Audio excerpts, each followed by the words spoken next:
Hello again. Today's story is about a shoelace.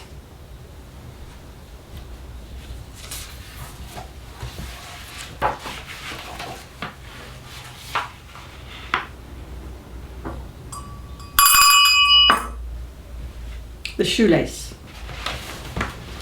Cars are very complicated nowadays. They depend on electronic gizmos, and if they go wrong, you don't have much hope of fixing it yourself. In the old days, cars were just mechanical. You could open the bonnet and stare at all the oily bits and pieces, and possibly you could work out how to fix what was broken. Julia was not a natural mechanic, but sometimes, just occasionally, she found the answer to a mechanical problem. In the 1970s, Julia and Chris had a Renault 4. It was a beautiful metallic brown colour. Being a lady, Julia always appreciated the colour of a car. The Renault 4 was very simply made, rather like a tin can on wheels.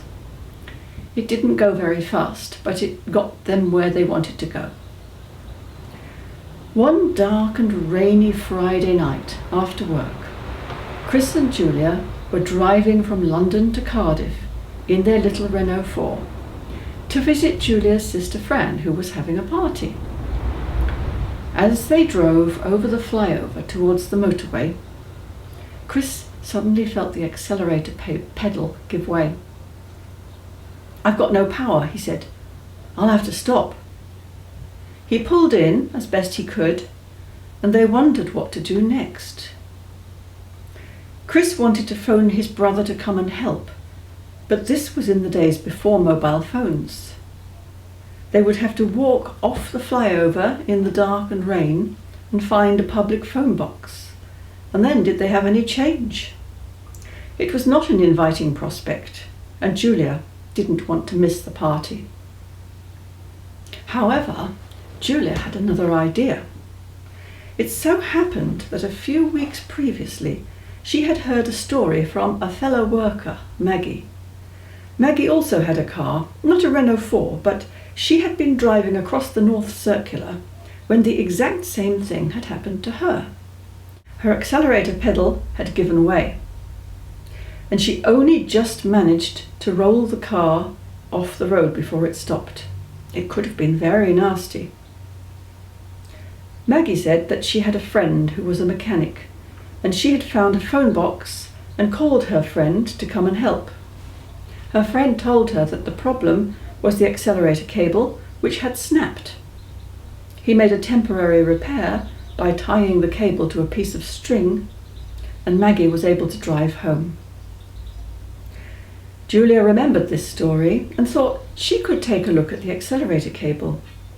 So they raised the bonnet of the car and poked around inside until, sure enough, they found a twisted wire cable that had snapped.